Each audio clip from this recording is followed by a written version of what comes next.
Jim Clark from Women's Hoops World. Aaliyah, we're starting to see a player that we saw much of last year on a regular basis now. How are you feeling? How are you enjoying the game now that you're kind of seem to be back? It's great. A lot of confidence. You know, it's crunch time. We're going into our last couple of games into the season and what we want to accomplish as a team. So just me being able to step up and be impactful. Next question over here on the left side, front row, and then we'll go one row back. Vicky Fulkerson from the New London Day. Christyn, obviously your defense brings so much. You held them without scoring for about 17 minutes today as a team. Is defense, like, I know like shooting can be infectious, but is defense infectious also, like when you guys get a block or when Nika gets Defensive Player of the Year, like you guys are so happy? Is that infectious also? Absolutely. I feel like the team that we have, we thrive on defense, and it helps us get going offensively. If we start off aggressive on the defensive end, it gets us going. And I just think we need to play all of our games like that and with that mindset. We had a question over here on the left in the second row. Hi, Christyn. Ciara with MTMV Sports. You came out and you couldn't miss. What was your mindset finishing the first quarter with 13 points? I was feeling it from the three. My teammates did a great job of finding me and getting me the ball when I was open, and I just had confidence enough to knock it down. Any other questions for the athletes? Raise your hand. We'll get a microphone over to you. We'll go front row all the way over here on the right. Aaliyah, the ability that you have now to sub a lot, move fresh players in and out, how much does that affect your ability to play defense, that maybe you don't have to worry as much about fouling because you have more players, you have more energy because you're not playing 38, 39 minutes? Maybe if both of you could speak to that. But Aaliyah, how does that affect your ability to play defense?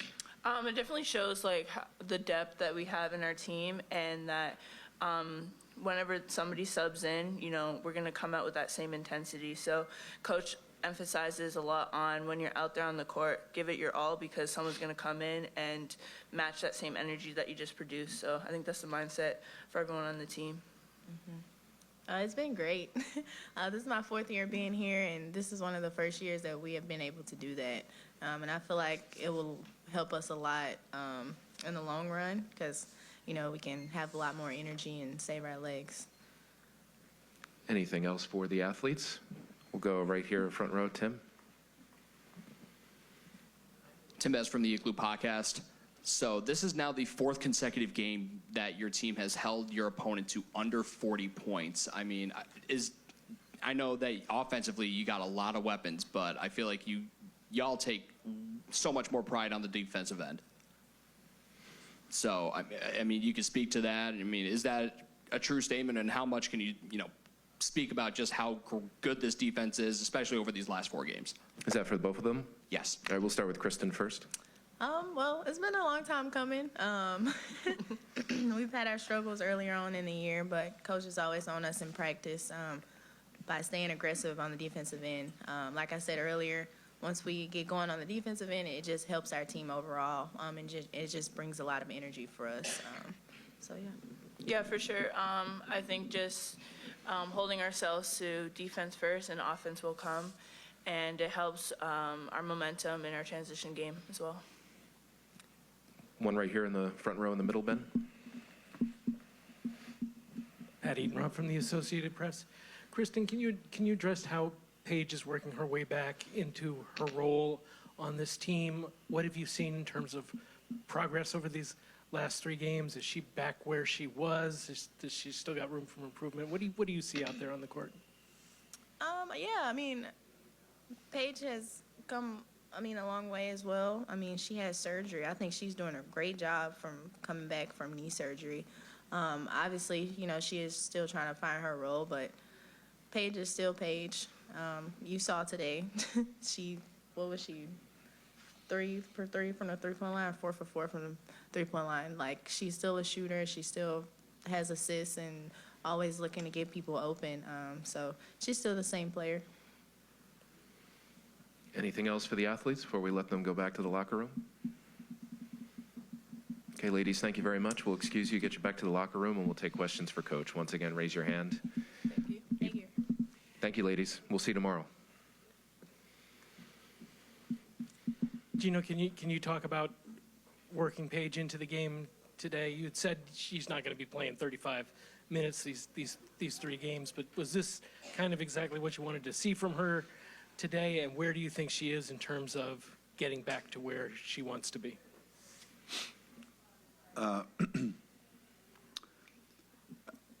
It's hard to say, exactly where, where she is on that timeline, of, on a scale of 1 to 10, last year being, she was at a 10 most of the season. And, so I really don't know how close she is. I know she's not there yet. I know she was probably anxious to play more than she played the first couple games. So, and she did. And I think she got more involved than she did the first 2 games. It's probably something different for her coming off the bench. Not that that's going to be how we're going to do it going forward. But little by little, it improves every day. You look at a game like today, where she makes threes, she rebounds the ball, she has 4 assists, she gets a couple steals. And she impacts the game in so many different ways. To be able to add somebody like that to your team, I think that's pretty significant. Not very many people are going to be able to do that at this time of the year. But she's still a ways away from where we need her to be. I'm glad she got knocked on her butt on that one layup, because I think she's been worried about what would happen in that situation. And, I think she realized that she's okay, that it's going to happen and she can deal with it. Matt, can you grab the microphone? We have a question in the back. See if you can help us get that wireless back there.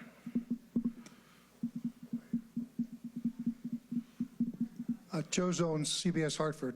Geno, when you are rotating in 2-3 players at a time, multiple times in a game, are you looking to see what's what, or do you already know what's what when you're doing that? I want to give you like Ruthie's answer on Ozark, but I can't. It's a family program here. I generally just try to look at what's going on out on the floor. And, one of the assistant coaches will say, at one point, they'll say, man, we need one more shooter out there. And, that kind of opens up, one avenue. And for everybody that you sub, obviously somebody has to come out.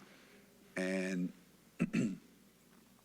you're trying to make sure that you have players that complement each other out there and can play multiple positions in case they have to, especially because, if we're switching a lot of screens or if we're trapping a lot of screens, they're going to end up guarding different people. And then you need something on this end where you have the ability to stretch the defense enough where you can make enough threes. So some of it's that. The other part is I want the minutes at the end of the game to reflect that we worked pretty hard to try to make it fair so that everybody got, significant time. You're obviously not going to be able to give everybody all the time that they want. And some days, some people get more based on just how the flow of the game is. But there's no predetermined method that I have that these 3 are going in now and these 2 are going in now. And, I just kind of roll with it, see what happens. We'll go down here to the front row first. 2 questions, Geno. The first, I don't think Paige scored until you had like a 28-point lead, so it didn't necessarily impact the outcome today, but how uplifting is it for emotionally, just for you and the team to know that she can come out and be really productive?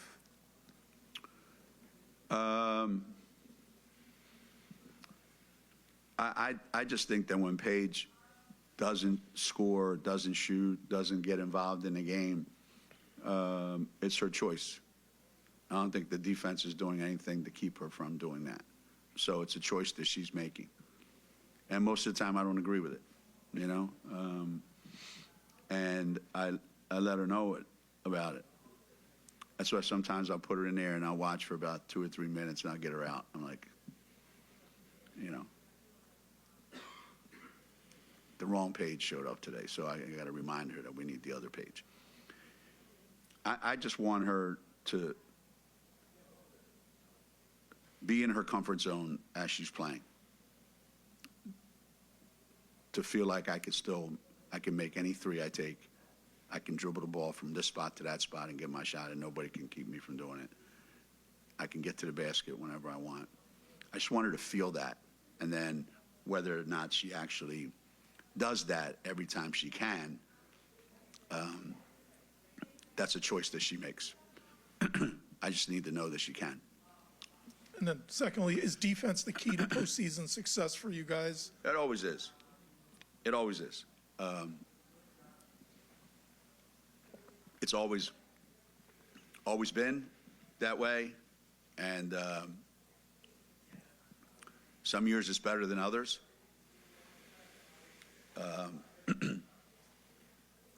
Some years you have a team that's better equipped to play better defense. Some years you got to really cobble together a good defensive team from guys that are not great individual defenders.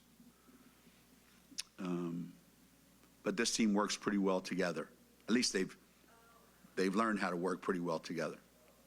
Because I don't know that individually, maybe other than Nika.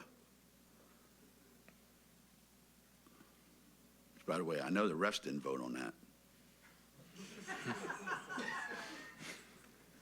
I mean, the media might have, the coaches might have, whoever, but I guarantee you none of the refs voted on that Defensive Player of the Year thing. I know we're up against tip we got one more question over here. We're up against tip for the next game.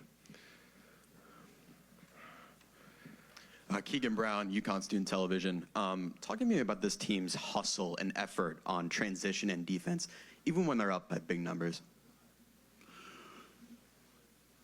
That's one of the benefits of having players that can come in and play and be productive. I think there's two kinds of kids that come and play college basketball. There's ones that have tremendous pride in themselves. They don't need outside motivation to be really good players and to play the game a certain way. And then there's others that show up and want it to be at their pace, and they want it to be as easy as it can be without, breaking the sweat. And for those players, you have to threaten them, and then you got to bench them, and you got to sub them out.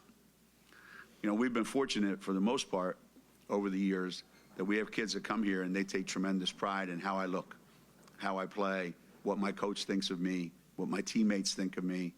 So if we're up 20 and you don't care about guarding anybody anymore, then you're not going to be in the game anymore. And they know that. They know we're not concerned with what the score is. We're not trying to run up the score, but we're trying to make sure that, what we've worked on in practice, we do it. And the effort is there. And I think we've got a team that's finally started to embrace that. And the difficult part is when you get players that want to score, which is in today's world. Nika's such an anomaly in college basketball, I think, in that she doesn't care if she scores. She doesn't care if she takes any shots. She's perfectly content to do what she does as long as we win. That's really, really unusual today. Today, a kid averages 4 points a game in college, but both of those baskets are on their Instagram account the next day. So we're dealing with a whole different animal today.